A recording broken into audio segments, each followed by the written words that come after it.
material dream, learning it over material nature, his material existential condition does not cease. And just as in a dream, he is afflicted by all sorts of disadvantages. Purport by Srila Prabhupada. The example of a dream is very appropriate. Due to different mental conditions in dreams, we are put into advantageous and disadvantageous positions. Similarly, the spirit soul has nothing to do with this material nature, but because of his mentality of lording it over, he is put into the position of conditional existence. Conditional existence is described here as Dhyato Vishayan Asya. Vishaya means an object of enjoyment. As long as one continues to think that he can enjoy material advantages, he is in conditioned life.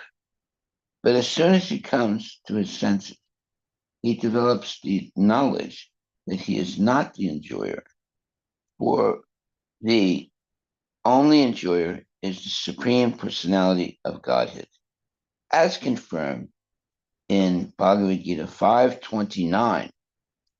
He is the beneficiary for all the results of sacrifices and penances.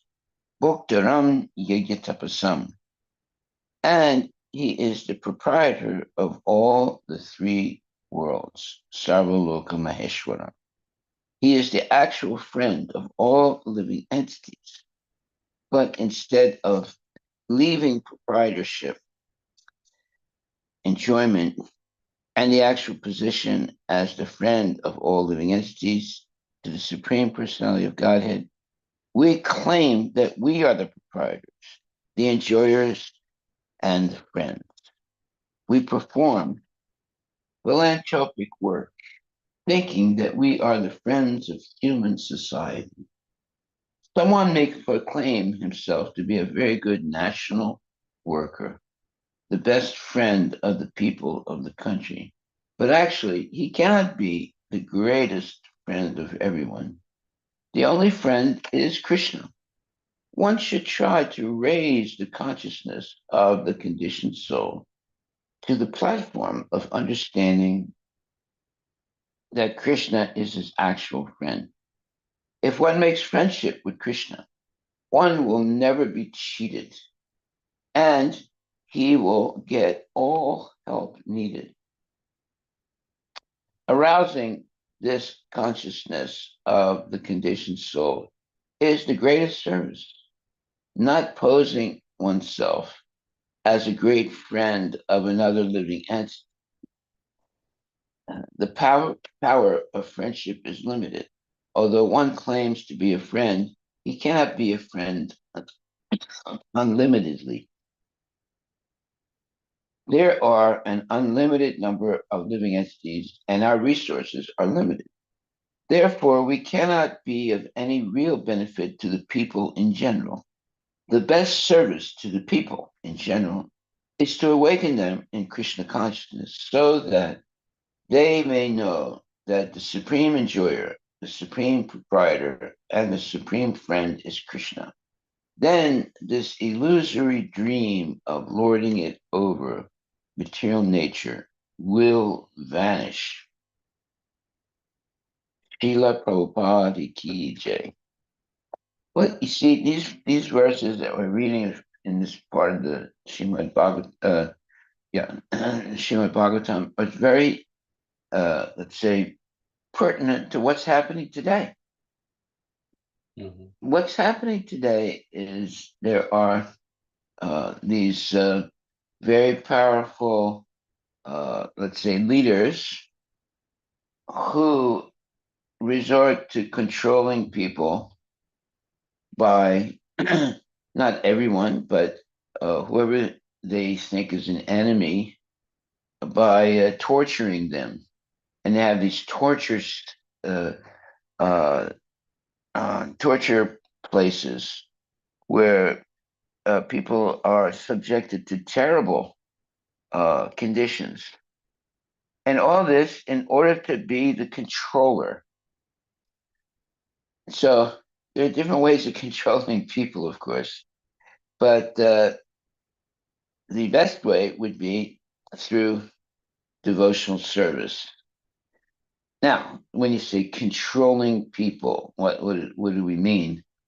Well, there is the violent way of controlling people, and there is the spiritual way of engaging people in devotional service. Engaging people in devotional service, you would not really think of it as controlling them, but rather engaging them in positive activities of devotional service. And in the meantime, being giving them the opportunity of being educated in Krishna consciousness. There are other people, uh, they're despots, they're crazy people. They want to control people, and they set up torture chambers. And anyone who they think is an enemy, they they capture them and put them into a torture chamber, and they torture them sometimes to death, to in order to maintain their control over society, and then therefore they're controlling people by scaring them. And by the way, any time someone scares someone, uh, it is sinful and is serious. Uh, let's say uh, karmic reaction for scaring human beings. And now we're seeing the karmic reaction, like what's happening in uh, the Middle East now. The despots that have been controlling people for many years, and it's generational. The father is a despot; he dies, and the son takes over, and he's a despot, and so forth. And they control people by scaring them and killing them and torturing them. They have torture chambers. It's hard to imagine that in this, 21st century, there are torture chambers. It's like, in medieval times, they had torture chambers. Well, they still have them now. And we're reading about them, uh, just like the Assad family. Uh, they've been torturing people for generations so that they can be in power and control people and be rich. And only their, uh, let's say, their ethnic brothers and sisters they take care of. And the other people, they scare them into submission. And they have these chambers, torture chambers. And it's hard to imagine that there's such things exist today, but they do. And uh, people are frightened by these torture chambers, and therefore they acquiesce and they and at any time you can be uh, you can be arrested and put into these torture chambers for life, or you can be killed very quickly. So this is not something that was medieval. This is something happening today. And we're reading about it in the newspapers or in the news. So, uh, how can people be so cruel? It's unbelievable, but they are.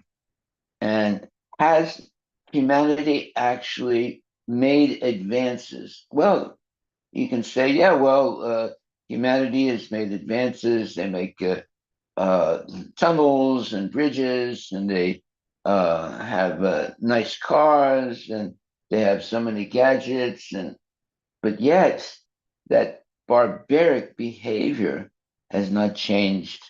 Uh, not that everyone is like that, but there are still uh, what you would call despots or people who are insane and they want to control other people and scare them and put them in jails and torture chambers and exploit people. And it's going on. It's not only in the Middle Eastern countries. It's in America also.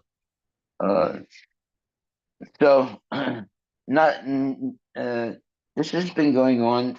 This barbarian behavior has been going on forever. I don't know if it's ever going to stop because people want to control and to be wealthy and to and they have no fear of exploiting other people.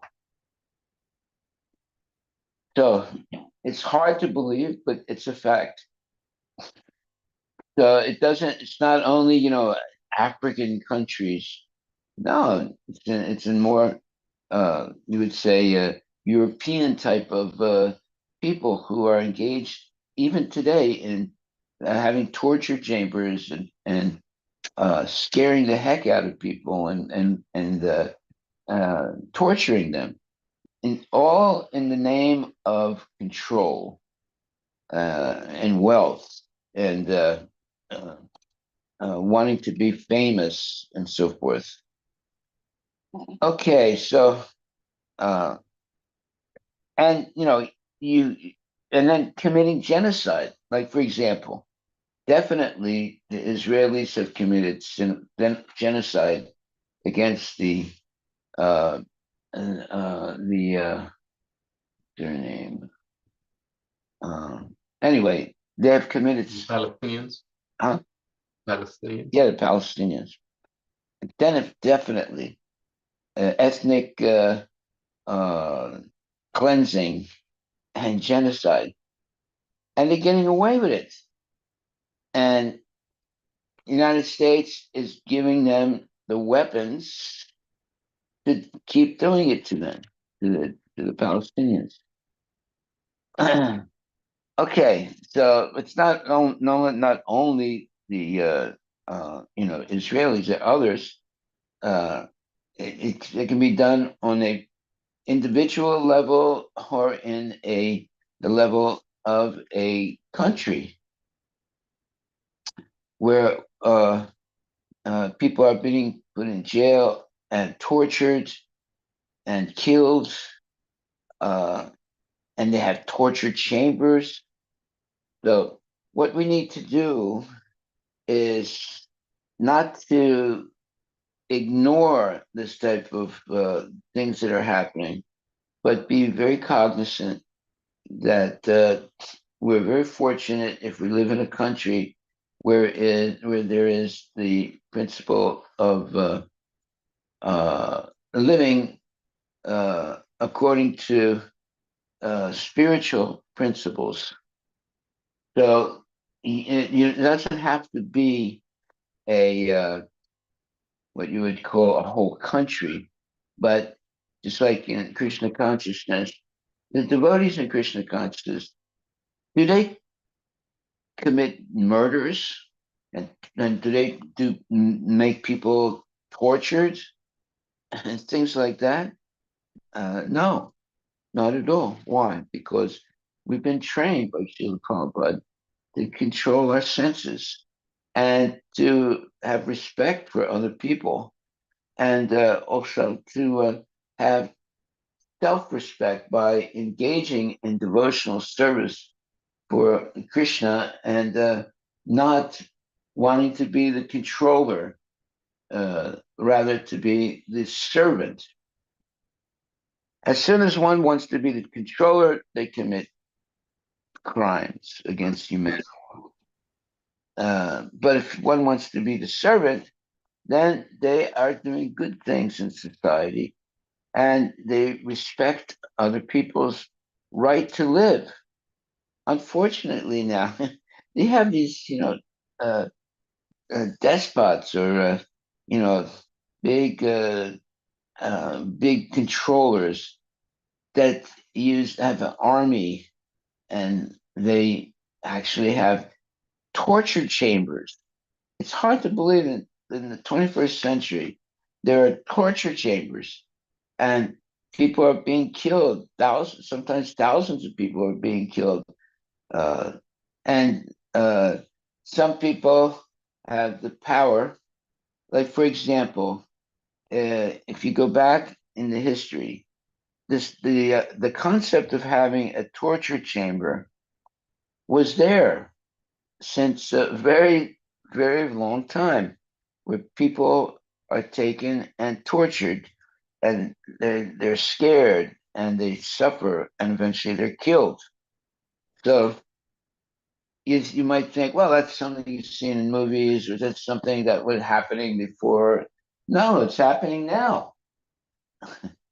So has humanity actually made advancements? Uh, I don't think so. I really don't think so, because if you see what's going on, actually, the advancement that's been made is how to kill people faster. Previously, you can make the argument, the cavemen would kill people with a club, but they could only kill a few people at a time. Now we have, nuclear bombs. We have all kinds of weapons that can kill people faster and in greater quantities. So, where have we made advancement? We've made advancement in killing people. Have we advanced in protecting people or raising people above the modes of ignorance? No, we haven't. We've made advancement in killing people faster and in larger numbers. So there is genocide going on now. It's not something that, humanity has advanced and now there's no more genocide and everyone is living peacefully and following principles of, what you would call civilized society. No. Uh, is America a civilized society? Well, you read the newspapers. In America, there's people being murdered every day, and there's all kinds of uh, men sometimes kidnap little kids and exploit them for years until they're found out, and there women are kidnapped, forced into a type of slavery or into being sexually exploited. So all these things are happening.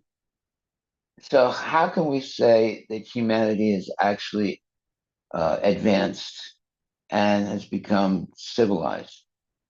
No. And then one example of the fact that human beings are not really, the culture is not really advancing is movies. Movies are not all movies, but most movies are violent. And you see, like a normal person, well, normally they don't see a murder. And of course, they don't murder anyone. But when you go to the movies, in 10 minutes, you see five murders, people being choked to death, people being shot, people being thrown off a high-rise building, and all kinds of violent things. And that actually uh, enters into the psyche or the mind of the human beings when they see these things. If a person never sees a movie that is full of violence, they usually learn to be docile and respect humanity. But when they go to these movies or read books or see movies and things like that that are full of violence, it is a type of damage that's done to their mind. And at some point, they think, well, maybe I can get away with it. Uh, yeah, there was this one person I knew, and he uh, was engaged in illicit sex, and then he got caught. And then I asked him, I said, why did you do such a thing? And he said, I thought I could get away with it. So nobody can get away with anything. Why? Because Krishna is in the heart of every living entity. He knows everything that we're thinking and doing. So you can't get away with anything. There's always going to be a witness. The witness, the biggest witness is Krishna himself, who's in the heart of every living entity. So this has to be taught right away to children, and it has to be uh, taught over and over again throughout life that we are all, there's always going to be a witness. There's no such thing as, oh, well, this is the perfect crime. I got away with it, and there's no witnesses. No, the ultimate witness is Krishna himself, who's in the heart of every living entity. So when we learn these things and accept them as the truth, then that's like a healing of the psyche of the human being who understands I can't get away with anything because Krishna is in my heart and he is the witness of everything I do. So usually criminals, they don't want to have any witnesses. And if there's a witness, they try and kill that witness. But there's a witness that you can't kill. That's Krishna, the Supreme Personality of Godhead, and he's in the heart of every living entity. So if you just learn that, and it should be taught in schools that it's impossible to get away with criminal activity because there's a witness, Mm. and the witness, you cannot kill this witness. The name of the witness is Krishna, the Supreme Personality of Godhead, who's in the heart of everyone and is witnessing everything we do, we think, we desire, etc. This is not taught in school, but it should be, because then you might be able to develop a uh, a society in which there is no crime, no killing, and no, let's say, sense gratification. You can't get away with sense gratification either because Krishna is the witness. So, but by engaging in sense gratification, then you get into a downward spiral of trying to control other people, even if it gets to the point where someone kidnaps other people and forces them to be their victims.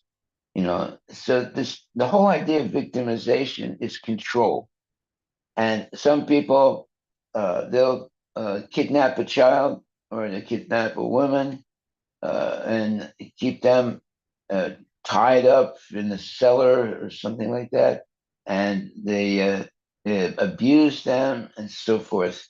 That type of behavior is barbaric, but it's happening. It's happening individually. It's happening even in countries where a whole part of the population are engaged in that type of behavior. So, has the question that should be asked: has humanity advanced? No, they haven't advanced. The only advancement they've made is now they have much more sophisticated weapons for killing people faster and in larger quantities at one time. Whereas the caveman, he had a club and he could club someone on the head and kill them. He'd kill a few people. But nowadays we have all these sophisticated weapons that can kill many people very quickly. So has humanity actually advanced? That's the question we have to ask. I don't think so myself. You just have to read the newspapers or listen to the news and you'll see. So, therefore, the only remedy to this barbaric behavior is Krishna consciousness. How to control the mind and the senses by focusing them on Krishna consciousness or Krishna, the Supreme Personality of Godhead. Now, someone might say, yeah, but the Krishna himself was engaged in violence. Yes, that's a fact. He did kill people. But Krishna's killing and the dacoits killing is different. When Krishna kills someone, they go back to Godhead. So his killing is actually good. Uh, but when some thief kills someone, or a murderer tortures someone to death, they go to hell. And the so there's a wide difference between Krishna's killing and the common man's killing. So we have to learn these things. If Krishna kills someone, they go back to the spiritual world. But if a thief kills someone, they go to hell and they suffer terribly. And of course, the person that's been killed by them, they also suffer. So it's important that we teach our children not to associate with bad people, people that use foul language, people that are always engaged in mundane activities and with mundane desires. It's a big form of child molestation or child abuse by putting them in situations where they're associating with low class people. And low class people, the first symptom is using bad language. A genuine devotee will never use bad language. And you can tell what a person is like as soon as they speak. So if they speak nonsense and they use bad language, then you know this is not a person that I should associate with. Okay, so uh, text number 4.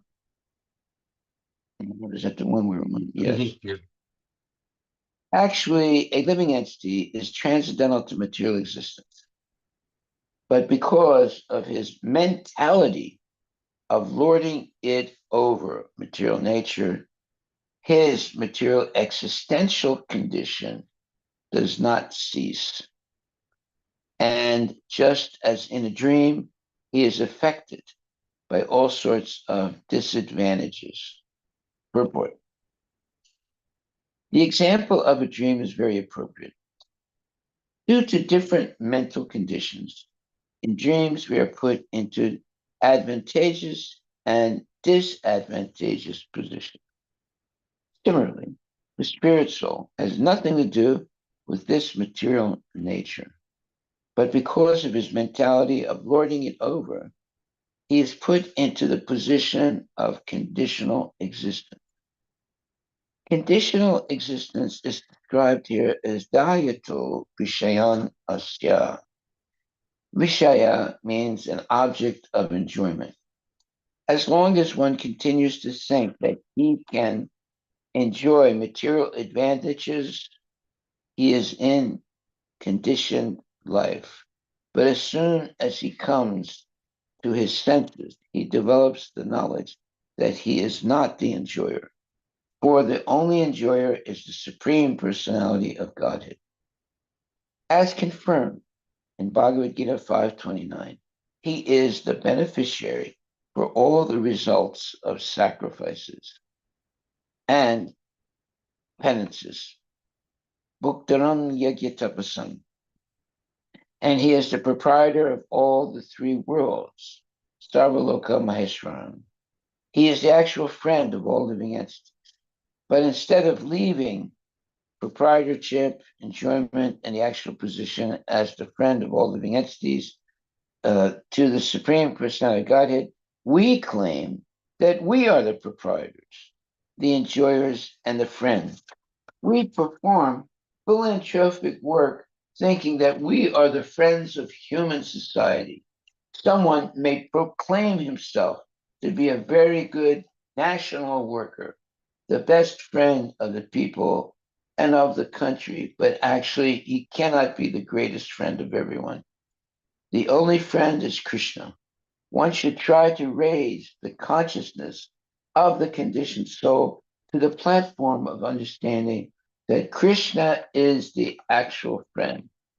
If one makes friendship with Krishna, one will never be cheated and he will get all help needed.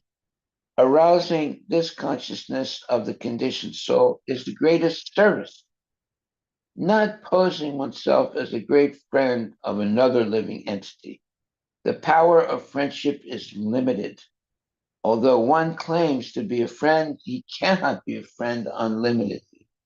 There are an unlimited number of living entities, and our resources are limited.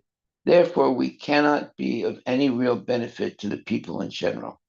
The best service to the people in general is to awaken them to Krishna consciousness so that they may know that the supreme enjoyer, the supreme proprietor, and the supreme friend is Krishna.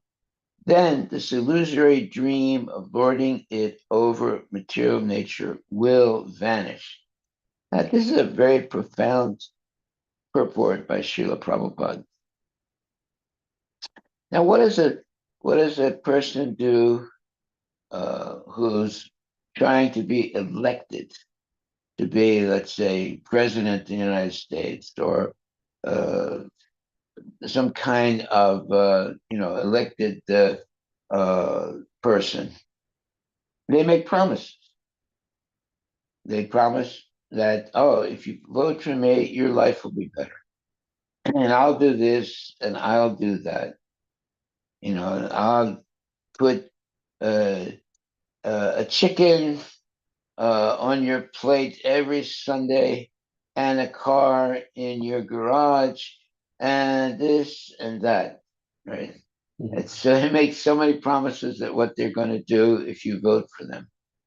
And of course, they do a few of those things that they promise, but ultimately, uh, almost all the politicians are very greedy and lusty, and they help a little bit uh, materially, but with no real spiritual benefit. You can't really trust a politician. Why? Because a politician is someone who has learned to lie very expertly. And therefore, when they're stumping, you know, uh, for reelection, they say just anything to get reelected. I'll do this, I'll do that, so forth. And how much do they actually uh, get done of what they promise? Maybe, I don't know, 10%, 20%, maybe 30%, but never 100%. Why? Because they're selfish and they're more interested in their own power. And this desire to have power corrupts the mind of a person, even to the point where they develop torture chambers to control the people in their society. So here we're hearing about uh, these very powerful men who have torture chambers. So it's in the newspapers now, and something that you would say, "Oh, that was only happening in medieval times." No, it's happening now. There are torture chambers where people are tortured and kept in captivity for many years or killed. Uh, so it's not something that was medieval. It's happening today, and it's happening in a bigger way today because there's technology, drugs, and more high tech prisons, and cruelty, barbaric cruelty is taking place even today. Even today, you might say, "Oh no, humanity has advanced. There's no more barbarism." No, that's not true. There's barbaric behavior going on all the time. And just watch movies. Most movies, in order to get people to come and see a movie, you have to make the movie more uh, violent and have more sex and more violence and so forth. So that conditions the mind of a person that sits down for 2 hours and watches, people being killed and people having sex and people, developing vast fortunes by cheating and so forth. And that's called uh, what you would say entertainment. There's no entertainment. It's conditioning the mind to become violent and desire sinful activities. Right? So usually, do they have movies in which someone is a good person and is helping other people? There's very few movies like that. In order to get the people to come to the movie and pay, let's say, I don't know how much they pay, maybe $10, $20 to get into the movie and sit there for 2 or 3 hours and watch the movie, there's got to be sex, there's got to be violence, there's got to be torture, there's got to be this, there's got to be that. Uh, and in order to get people to come to pay, I don't know, sometimes $20 to see a movie, they have to increase the level of violence, sex, so that people will actually come. They don't want to. They don't want to see the old movies. There was not enough violence, sex in the old movies. So, has humanity advanced? No, they haven't. And why? It's because of the educational system.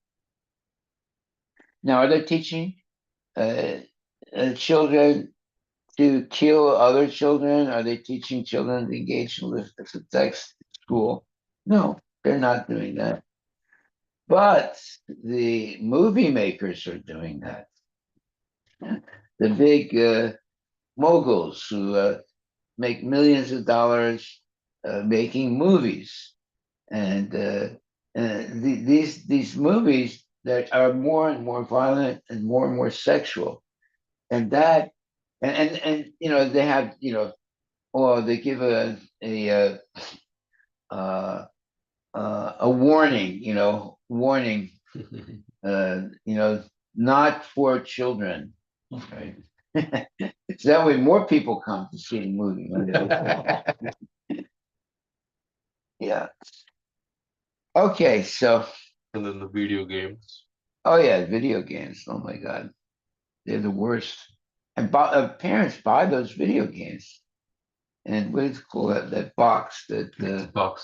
huh? Xbox. Xbox. Yeah, that's like the worst thing you can give present to your child. To give an Xbox. Yeah. Then you don't see a child anymore. They'll be in their room all the time playing on the Xbox. Some kids have died because they have been playing these games on the Mhm. internet or the Xbox, uh, and they don't want to eat, they don't want to sleep, they just want to play. So sometimes they die because they're not eating properly, they're not sleeping properly, etc. Okay, so uh, Prabhupada says the only friend is Krishna. One should try to raise the consciousness of the conditioned soul to the platform of understanding that Krishna is his actual friend.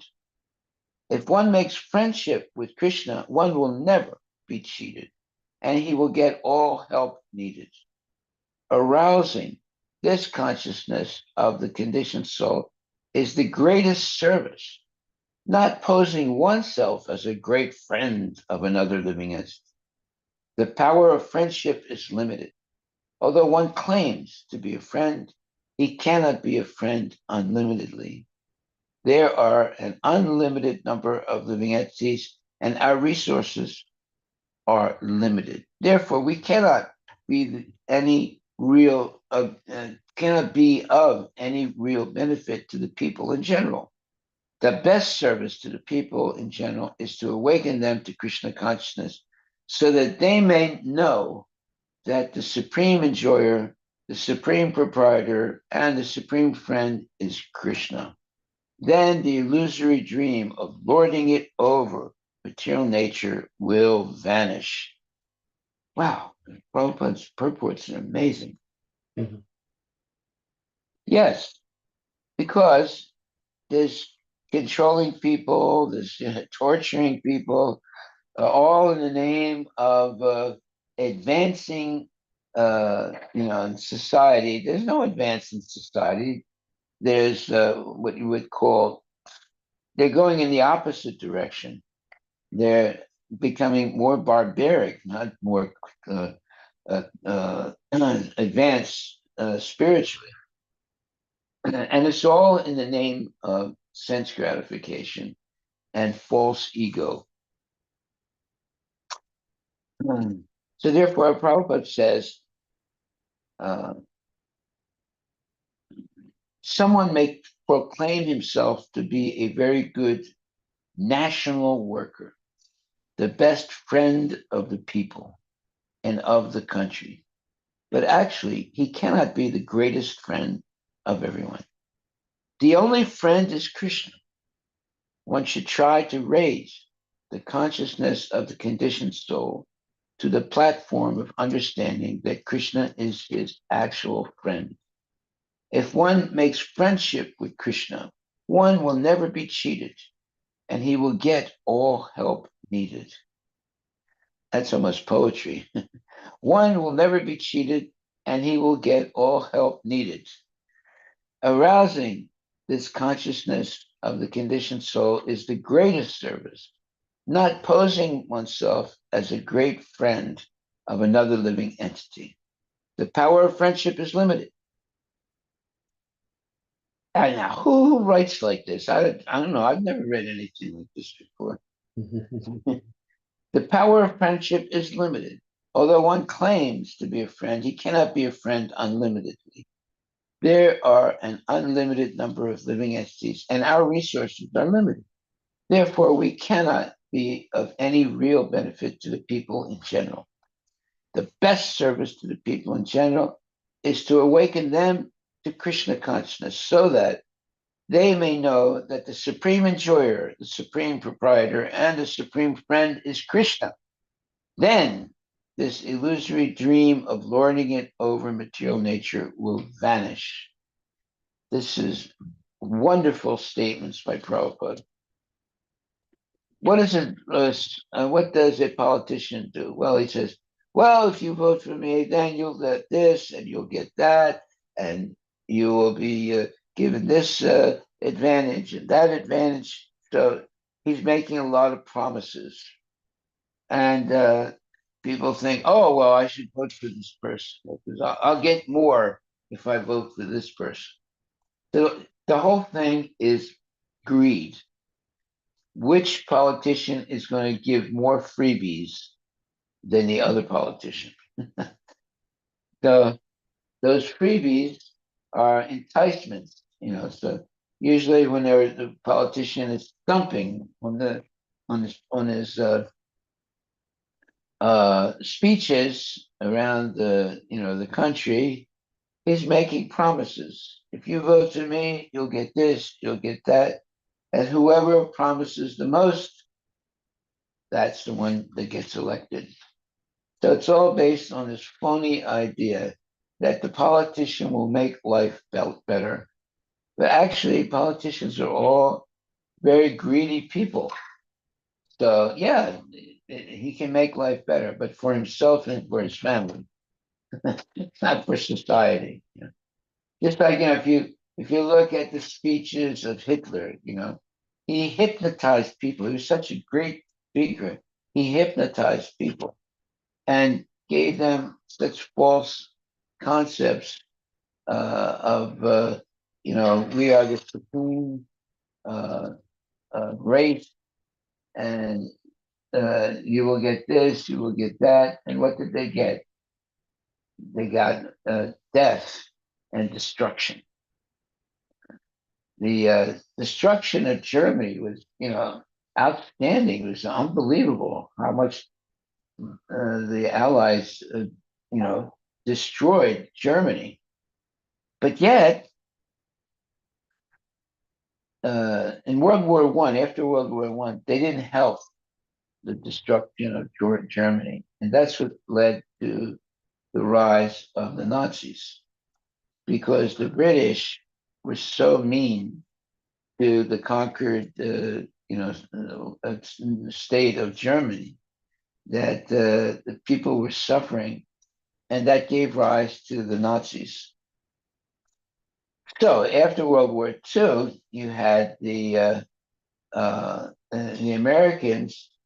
They helped the Germans rebuild their country, have jobs, and have peace and so forth. So that was a better, let's say, strategy than to completely decimate the people, put them in poverty and begging money and so forth. Uh, so uh, it became a joke. They said, look, if you want to get rich, go to war against the United States, claim war against America. And once they defeat you, they'll rebuild your country, and so you'll get so many benefits. It was like a joke. Uh, so, uh, in this destroying a whole country and killing thousands and millions of people, it's not a good, let's say, strategy. But helping people to have a better life and making a society in which there's the uh, principle of law and order, where everyone is treated equally, that's much better, much, much better. Still, there is no perfect society. Since the most ancient times, there's always been this so-called searching for a perfect society. But there's never really been a perfect society, even today.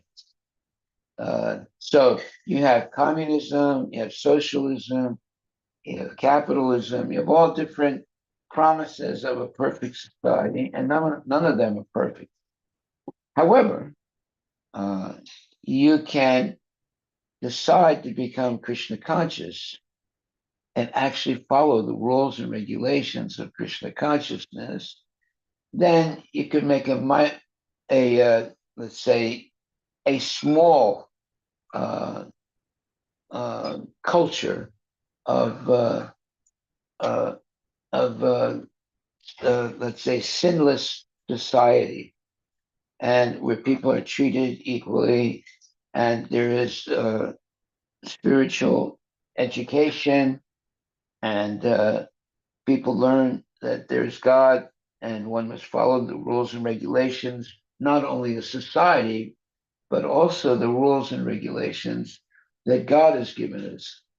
No meat eating, no gambling, no illicit sex, no intoxication, always chanting Hare Krishna, etc.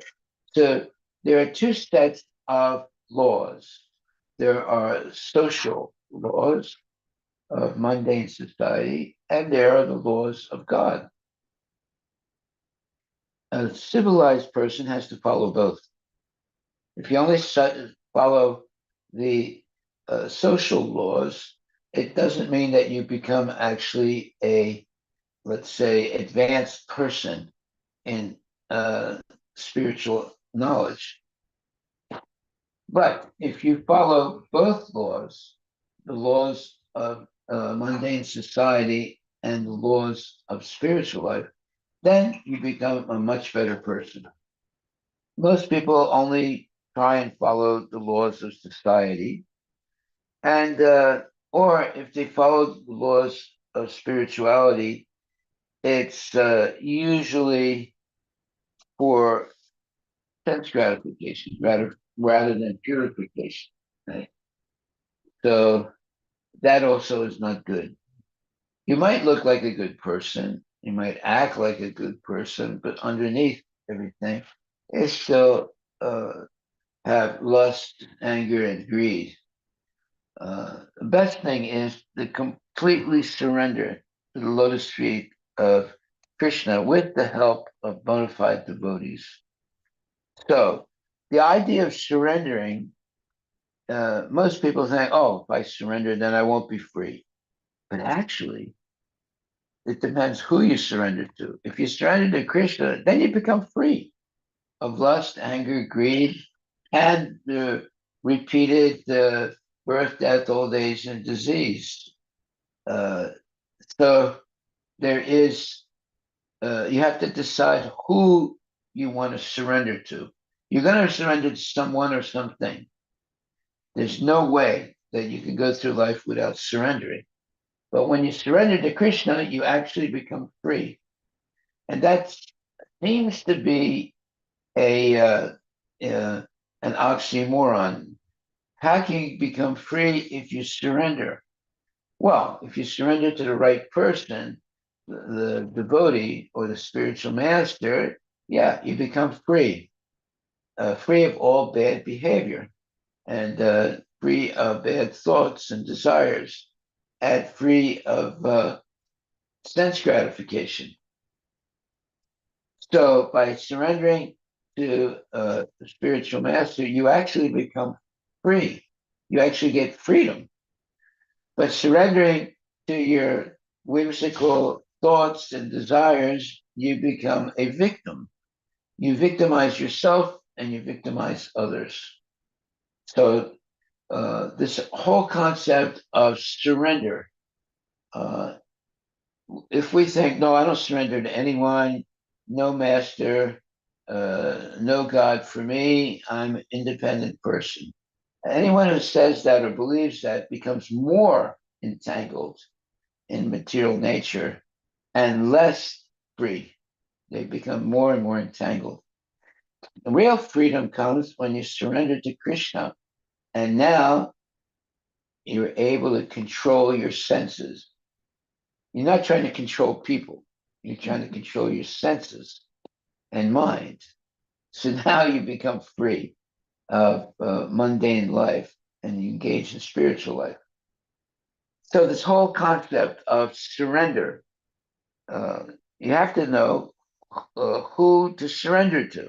So, by surrendering to Krishna, you get more freedom freedom from lust, anger, greed, sex, and so forth. So that's real freedom. That type of surrender gives you real freedom. But if you surrender to mundane people or you surrender to the whims in your mind, you become more entangled in material life and you'll be a failure. because at the moment of death, you won't be able to remember Krishna and go back to Godhead. Okay, so any questions, comments about what we're discussing here? I like this statement Prabhupada makes. He says, the power of friendship is limited. There are an unlimited number of living entities, and our resources are limited. Therefore, we cannot be of any real benefit to the people in general. The best service to the people in general is to awaken them to Krishna consciousness so that they may know that the supreme enjoyer, the supreme proprietor, and the supreme friend is Krishna. Then this illusory dream of lording it over material nature will vanish. That's a huge statement. That's a statement we should actually put on the wall and look at it every day.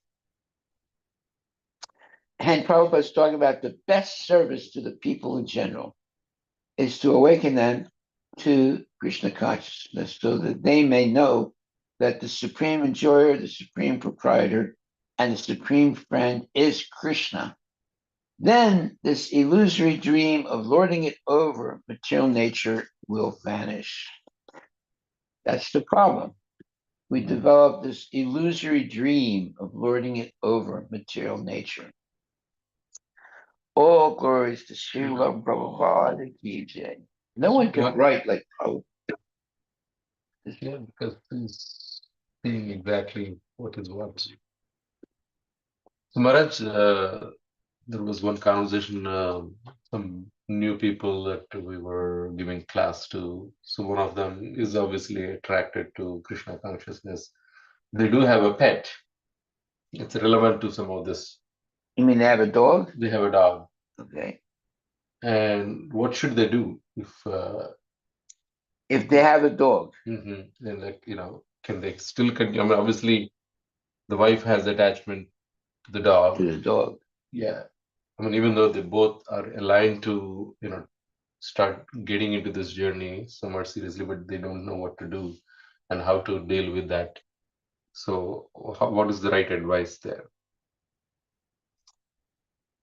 You know, that attachment to a dog can be very, very strong.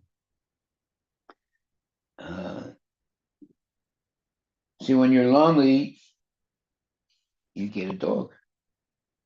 Now you're not lonely. You have someone to take care of you, right? Now, if you have a baby or a child, well, you don't have time to take care of the dog. You take care of the child. But if you have a dog, the dog's going to take all your time. And you got to take it for a walk. You got to wait for the dog to pass stool. You have to pick up the stool.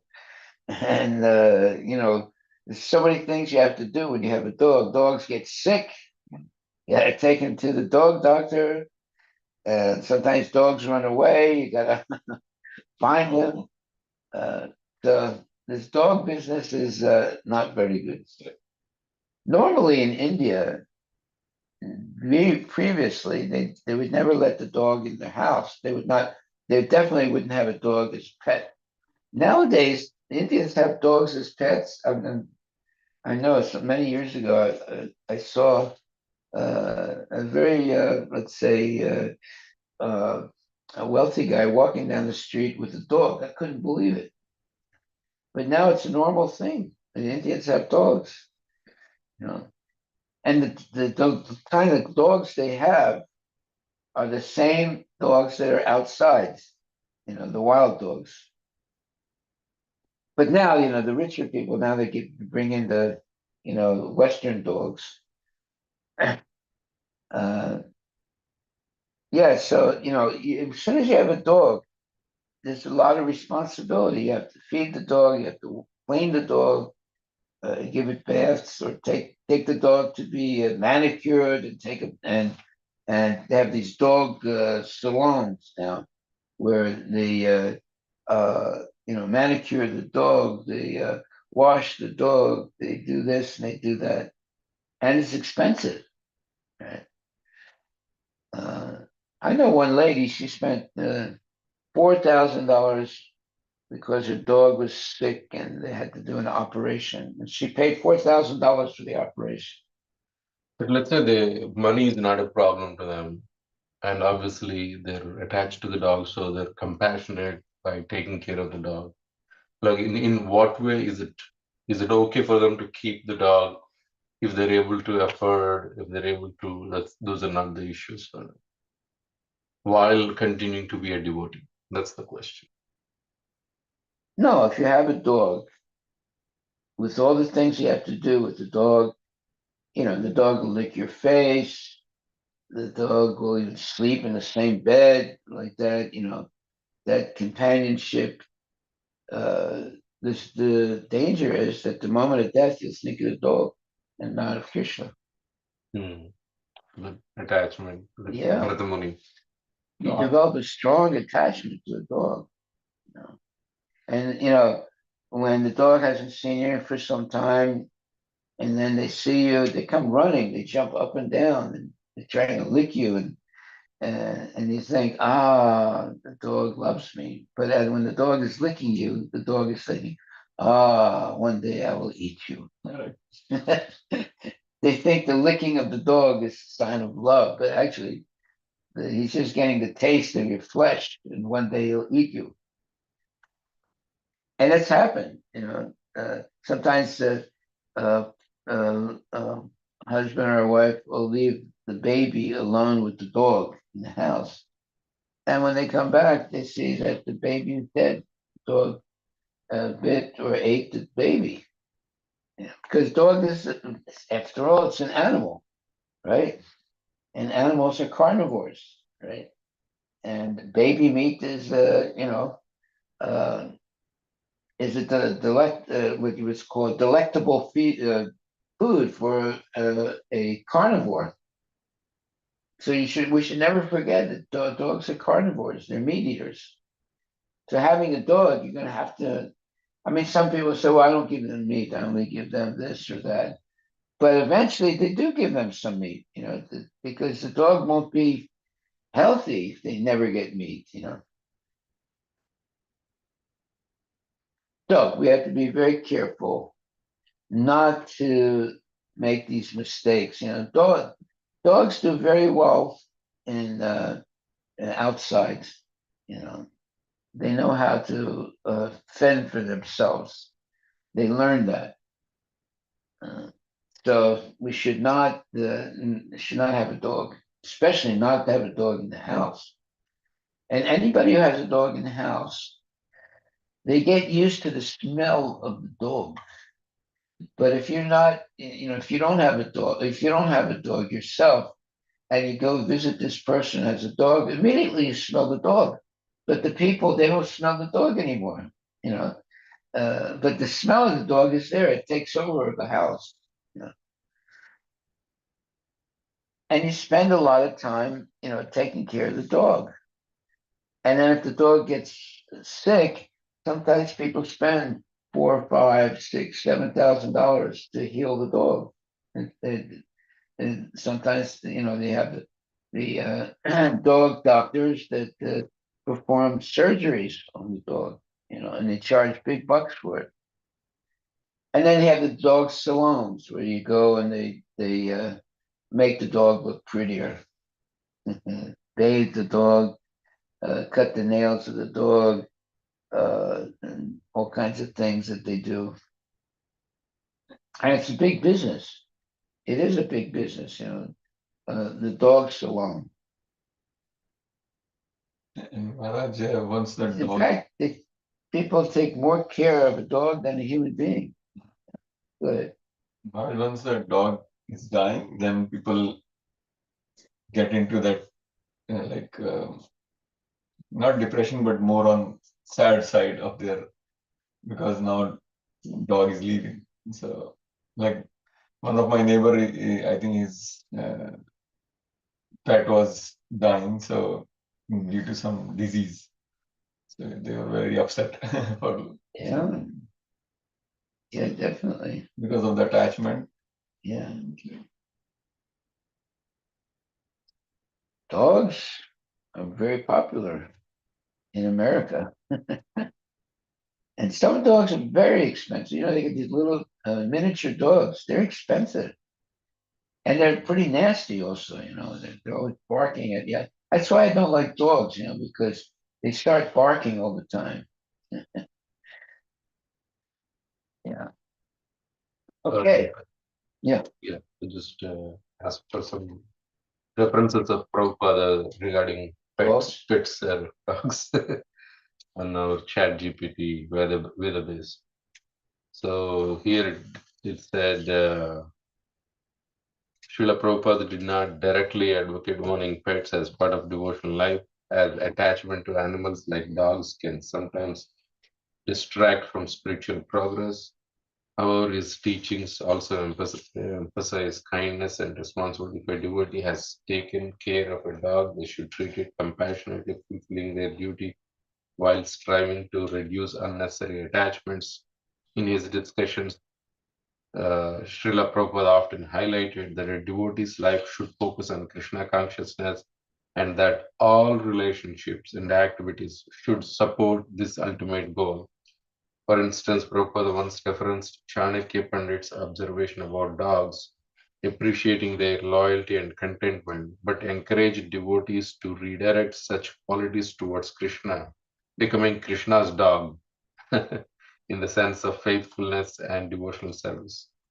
An aspiring devotee in such situation might continue to caring for the dog, but should be cautious not to let it interfere with their sadhana or cleanliness standards essential for worship. That's impossible. Mm. Very difficult to do. Yeah, and alternatively, they could find a loving and responsible home for the dog, ensuring its well being while focusing more fully on their spiritual advancement. Meaning, get rid of the dog. Yeah. That's a nice way of saying get rid of the dog. The dog is not really going to help you in spiritual life. It help you in material life in some ways, but not in spiritual life. If you do want a pet, you should get a cow. Because the poop of the cow is pure, the urine of the cow is pure. The poop of the dog is contaminated, and the urine of the cow is purifying. So if you're going to get a pet, you should get a dog. You should get a cow. Yeah. And Krishna himself is a cowherd boy. So therefore, if you get a cow and protect the cow, then Krishna will give you many blessings. Are you going to get any blessings by taking care of the dog? Not much. But if your pet is a cow and you take care of the cow, then you get a blessing. You get many blessings because Krishna himself is a cowherd boy. He's taking care of cows every day. It is hard for people to understand. Therefore, a dog is my friend, a cow is my food. That's the karmis. But actually, they should turn it around. The cow is my friend, and if I want to eat something, I'll eat dog. A hot dog. A hot dog. Yeah. Hare Krishna.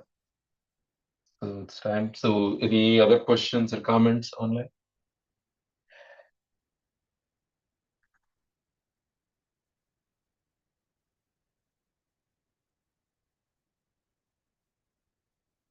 Yeah, I knew this devotee. She purchased a dog, and the dog was expensive, right?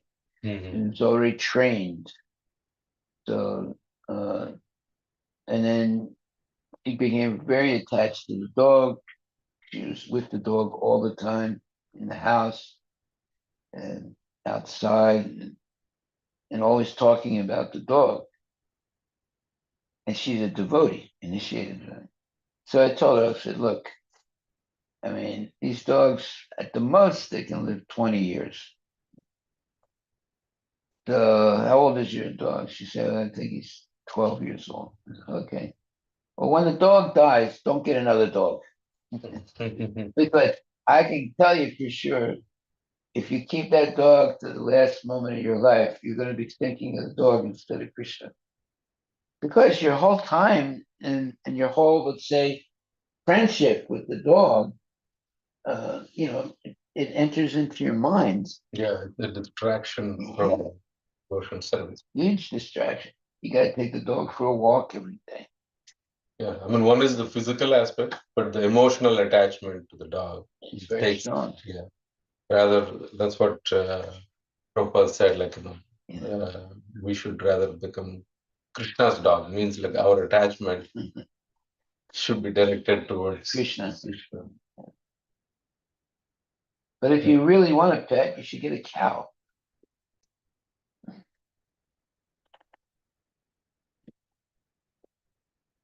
Okay, so if there are no questions online, we'll end the session here. Hare Krishna.